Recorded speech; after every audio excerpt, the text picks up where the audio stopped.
A Fazenda Santa Gertrudes é uma antiga fazenda de café que manteve suas atividades entre os anos de 1854 e 1998. Localizada entre os municípios de Limeira e Rio Claro, interior do estado de São Paulo, a propriedade foi uma das responsáveis pelo pioneirismo da produção cafeeira paulista. A Fazenda Santa Gertrudes teve origem de uma sesmaria chamada Morro Azul. Sesmaria era o nome utilizado para o ato de entrega, por parte da coroa portuguesa, de um determinado lote de terras que não estava sendo utilizado, e povoado para um beneficiário interessado em adquiri-lo. Com a morte do Marquês de Três Rios, a área passa para Eduardo Prates. O Conde Prates, figura pública de destaque na época por acumular uma reputação nos negócios muito boa e poderio financeiro. Em sua gestão, a propriedade desenvolveu-se ainda mais e diversos melhoramentos foram consolidados. Criação de uma rede elétrica e de telefonia, expansão territorial e melhoria nas condições de vida dos 85 colonos que residiam e trabalhavam na propriedade, em sua maioria imigrantes.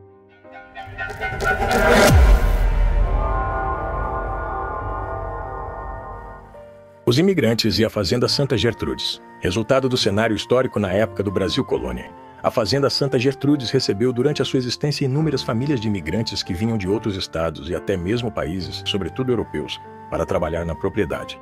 Normalmente, os imigrantes de outros países chegavam no Porto de Santos, enfrentavam uma longa e perigosa viagem até a capital paulista, onde eram alojados temporariamente em hospedarias, como a Hospedaria da Moca, em São Paulo, hoje Museu da Imigração, e finalmente eram direcionados para as propriedades no interior do estado para trabalhar nas propriedades rurais. Existe vídeo no canal falando sobre o Museu da Imigração. No acervo de registros nas hospedarias da Fazenda Santa Gertrudes, é possível identificar algumas ondas de imigrantes durante determinados períodos, 1897 a 1902. Famílias italianas, famílias brasileiras, em sua maioria cearenses, 1903 a 1914. Famílias italianas, austríacas, portuguesas e espanholas, 1920 a 1930. Somente famílias nacionais. O trabalho das famílias nas propriedades era assalariado e a quantidade recebida variava de acordo com o número de pés de café tratados durante um mês. Por exemplo, há registros que uma família colônia em 1913, composta de marido, mulher, 2 adolescentes entre 12 e 16 anos e mais uma criança pequena, conseguia tratar em média 5.081 pés de café. Depois disso, eles ainda ganhavam uma certa quantia no período de safra e pelas diárias trabalhadas na fazenda. O legado. Com 144 anos de intensas atividades, a Fazenda Santa Gertrudes foi um marco para o estado de São Paulo em termos de produção cafeeira e importância social e econômica para toda a região de Rio Claro. Apesar das adversidades advindas da crise de 1929 e da queda do preço do café a partir da segunda década do século XX, a propriedade foi pioneira em expansão territorial e melhoria contínua de processos produtivos, estruturais e tecnológicos. Sempre com ótimos administradores à frente da propriedade, a fazenda consolidou-se como modelo para os demais detentores de terras no período e deixa um legado histórico importante para o país. Em termos de produção cafeeira, o país ia muito bem durante as primeiras 2 décadas de república oligárquica. Porém, com a superprodução, maior do que o mercado demandava, o preço do produto caiu internacionalmente, diminuindo os lucros e desvalorizando o café brasileiro. Para agravar a situação, os cafeicultores começavam a sentir o impacto da concorrência de outros países, como os Estados Unidos. Com a iminente crise do café, os imigrantes e demais trabalhadores rurais mudaram-se para os grandes centros urbanos, onde a necessidade de mão de obra era cada vez mais crescente, devido ao processo de industrialização e surgimento de fábricas. Mesmo que suas condições de trabalho fossem ruins, o operariado começava a se estabelecer e crescer exponencialmente.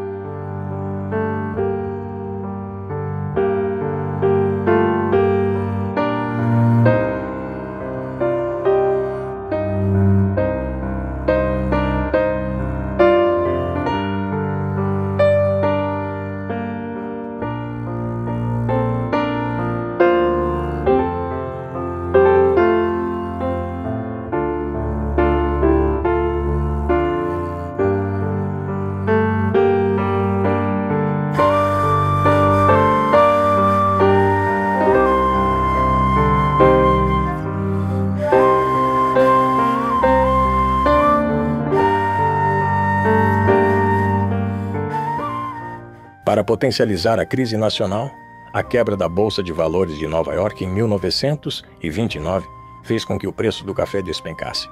Para se ter uma noção, a saca que custava R$ 200 mil após a quebra da Bolsa passou a custar R$21 mil, com uma grande quantia de café estocada nos armazéns prontos para exportação que não acontecia. O governo federal teve que comprar grande parte desse produto e queimá-lo, com o objetivo de estabilizar a crise e fazer com que o preço do café subisse novamente. Com a crescente insatisfação política, econômica e a crise afetando de forma muito intensa o país, a Revolução de 1930, liderada por Getúlio Vargas e outros revolucionários, pôs fim à República Oligárquica no Brasil. Começava o governo provisório de Vargas, o qual duraria 15 anos. Começava no país uma nova era, um tempo de fortalecimento da indústria, ascensão da burguesia industrial e queda do protagonismo cafeeiro até então vigente. Cenário atual da Fazenda Santa Gertrudes. Mesmo com suas atividades paralisadas em 1998, a Fazenda Santa Gertrudes mantém até hoje alguns atrativos turísticos e realiza visitas guiadas que podem ser agendadas antecipadamente. O passeio, que tem duração de aproximadamente 2 horas, permite que os visitantes conheçam um pouco mais da realidade da época em que a propriedade mantinha sua produção cafeeira ativa. Desde a colheita até embarque na estação de trem, ainda há a possibilidade de alugar parte do espaço da fazenda para realizar festas de casamento e eventos em geral. A beleza estética e a preservação da fazenda dos áureos tempos do café possibilitaram seu uso como cenário de novelas da época, como, por exemplo, Esperança e Escrava Isaura. Longas-metragens também já foram filmados dentro da fazenda, Diário da Província e O Homem do Pau-Brasil.